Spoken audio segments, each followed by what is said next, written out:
ഇപ്പോൾ കോൺഗ്രസ് നേതാക്കൾ ഇപ്പോൾ പി ആർ ഷഫീർ അടക്കമുള്ള ആളുകളൊക്കെ ഫേസ്ബുക്ക് പോസ്റ്റൊക്കെ പിൻവലിച്ചിട്ടുണ്ട്. അതിപ്പോൾ ടീച്ചർ നിയമ നടപടി സ്വീകരിച്ചുകൊണ്ടാണോ അതെയോ കോൺഗ്രസ് നേതൃത്വം? അത് അവരോട് ചോദിക്കണം. ഈ ചോദ്യം അവരോട് ചോദിക്കണം.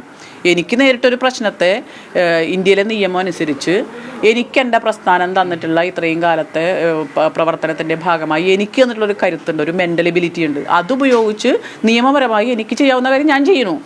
ഈ വൾഗറായിട്ടുള്ള കാര്യങ്ങളും വീഡിയോകളും ചെയ്തവരോട് നിങ്ങൾ ചോദിക്കൂ. ഇല്ലേ, താങ്കൾക്ക് എവിടെ നിന്ന് കിട്ടി? താങ്കൾ ഈ ഫുട്ബോൾ കമൻട്രി പോലെ ചെയ്ത കാര്യം ടീച്ചറുടെ വീടിൻ്റെ മുന്നിൽ വെച്ചാണോ? എന്തുകൊണ്ടാണ് താങ്കൾ കൂടി സഹായിക്കാതിരുന്നത്? ഇങ്ങനെ ചവിട്ടിപ്പൊളിക്കുന്ന ഒരു രക്ഷാപ്രവർത്തനം നടക്കുമ്പോൾ ഇദ്ദേഹം ഈ ഫുട്ബോൾ കമൻട്രി പറഞ്ഞുകൊണ്ടിരിക്കുകയായിരുന്നോ? സാമാന്യ യുക്തിക്ക് ചേരുന്ന ചോദ്യം നിങ്ങൾ മാധ്യമങ്ങൾ ഇത്തരത്തിലുള്ള ആളുകളോട് പോയി ചോദിക്കുക. എല്ലാവരോടും പോയി ചോദിക്കാൻ പറ്റില്ല. കാരണം ഇതിങ്ങനെ മുഖമില്ലാത്ത, ഇപ്പോൾ ബഹുമാനപ്പെട്ട പ്രതിപക്ഷ നേതാവ് തന്നെ പറഞ്ഞല്ലോ, അദ്ദേഹത്തിനെതിരെ ഈ അറ്റാക്ക് വന്നപ്പോൾ ഇത് മുഖമില്ലാത്ത ഐഡിയകളിൽ നിന്ന് വരുന്നതാണ്, അതെങ്ങനെ ഉണ്ടാക്കുന്നു എന്ന് എനിക്കറിയാം എന്നാണ് അദ്ദേഹം നിങ്ങളുടെ മുന്നിൽ പറഞ്ഞത്, ഇല്ലേ? അപ്പോൾ ഇത് പാലൂട്ടി വളർത്തുമ്പോൾ എപ്പോഴെങ്കിലുമൊക്കെ തിരിച്ചു കൊത്തും എന്നുള്ളൊരു ബോധ്യം നമുക്ക് എല്ലാവർക്കും ഉണ്ടാകുന്നത് നല്ലതാണ്. പ്രതിപക്ഷ നേതാവിൻ്റെ അറിവോടെയാണ് ഇങ്ങനൊരു ആരോപണങ്ങൾ വന്നതെന്ന് തോന്നുന്നുണ്ടോ? ബോംബ് എന്ന് പറയുമ്പോൾ പ്രതിപക്ഷ നേതാവ് നേരത്തെ പറഞ്ഞൊരു കാര്യമുണ്ട്. അത് നിങ്ങൾ വായിച്ചെടുക്കുക. പിന്നെ ആ UDF രാഷ്ട്രീയം, കോൺഗ്രസിൻ്റെ രാഷ്ട്രീയം പ്രത്യേകിച്ച് നേരിടുന്ന ഒരു പ്രശ്നമുണ്ടല്ലോ ഇപ്പോൾ.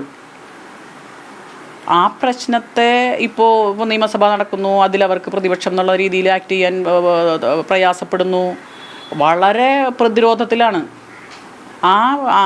അങ്ങനെ നിൽക്കുന്ന സങ്കടകരമായ ഒരവസ്ഥ, ഒരു സ്ഥിതിവിശേഷത്തെ അല്പസമയമെങ്കിലും ഇപ്പോൾ നിങ്ങളുടെ ഈ വാർത്തയൊക്കെ കുറച്ച് ആൾക്കാർ കണ്ടോളും. കുറച്ച് സമയമെങ്കിലും ആളുകളുടെ മനസ്സിൽ നിന്ന് ഇത്തരം പ്രശ്നങ്ങൾ മാറും. പിന്നെ എല്ലായിടത്തും ഇങ്ങനത്തെ എന്താണ് പറഞ്ഞാൽ ലൈംഗിക രാജകത്വവും അസഭ്യവും ഇതൊക്കെ നടക്കുന്നുണ്ട്. എത്ര മോശമായ ചിന്താഗതിയാണ് കേരള സമൂഹത്തെക്കുറിച്ച്, സ്ത്രീകളെക്കുറിച്ച് ഇവർക്കുള്ളത്. സ്ത്രീകളെന്ന് പറഞ്ഞാൽ ഇടതുപക്ഷത്തിൽ പ്രവർത്തിക്കുന്ന സ്ത്രീകൾ മാത്രമാണോ?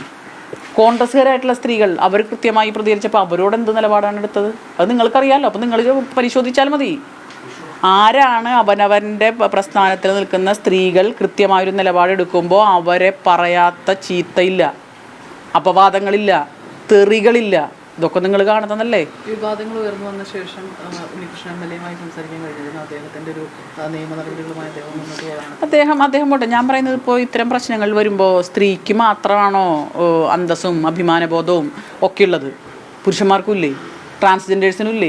ഒരു വ്യക്തി എന്നുള്ള നിലയ്ക്ക് വ്യക്തിയുടെ അന്തസ്സിനെ സമൂഹ മധ്യത്തിൽ ഇടിച്ചു താഴ്ത്താൻ ഗൂഢമായി ശ്രമിക്കുമ്പോൾ, വ്യാജമായി പ്രചാരണം നടത്തുമ്പോൾ തീർച്ചയായും അത്തരം മാനസികാവസ്ഥ എല്ലാ ആളുകൾക്കും ഉണ്ട്. ഇതിപ്പോൾ സ്ത്രീകൾക്കെതിരെ വരുമ്പോൾ എന്തോന്ന് സ്ത്രീകളോട് ചോദിക്കുക.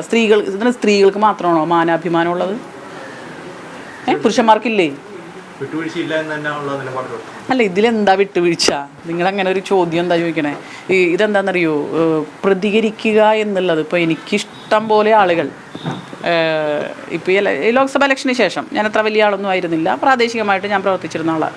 ലോക്സഭ ഇലക്ഷന് ശേഷം ഞാൻ കേരളത്തിൽ അങ്ങോളം ഇങ്ങോളം പ്രസംഗത്തിൻ്റെ ഭാഗമായും പ്രവർത്തനത്തിൻ്റെ ഭാഗമായിട്ടൊക്കെ പോയിൻ്റെ പരിചയം. ഇപ്പോൾ എല്ലാവരും ടീച്ചറെ കട്ടയ്ക്ക് സപ്പോർട്ട്, ഒരു കാരണവശാലും പിന്തിരിയരുത്.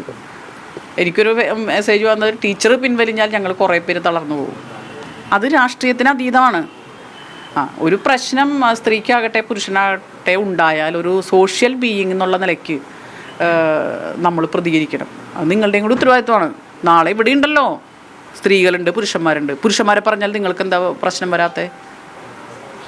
നിങ്ങളെക്കുറിച്ചൊരു അപവാദം പ്രചരിപ്പിക്കുകയാണ്, അതിനകത്തൊരു പുരുഷനുണ്ടല്ലോ, ആ പുരുഷനെക്കുറിച്ച് പറഞ്ഞാൽ നിങ്ങൾ ചോദ്യം ചോദിക്കില്ല, പ്രശ്നങ്ങളില്ല. സ്ത്രീ ആണെങ്കിൽ അയ്യോ നിങ്ങളുടെ വീട്, കുടുംബം, മക്കൾ, എന്താ ഇവർക്കില്ലേ ഈ വീടും കുടുംബവും ഭാര്യയും മക്കളൊക്കെ? അപ്പം ഇത് ഒരു എന്താ പറയുക, ഒരു പൊതുവായിട്ടുള്ള മനുഷ്യർ നേരിടുന്ന ഒരു പ്രശ്നമാണ് എന്ന് കണ്ടുകൊണ്ട് മനുഷ്യർക്ക് സമൂഹത്തിൽ അന്തസ്സായി ജീവിക്കാനുള്ള അവകാശമുണ്ട് എന്നുള്ളൊരു ബോധ്യത്തിലേക്ക് നമ്മളെല്ലാവരും വരണം. കേരള സമൂഹം ആ കാര്യത്തിൽ പരിഹരിക്കപ്പെടേണ്ടതുണ്ട്.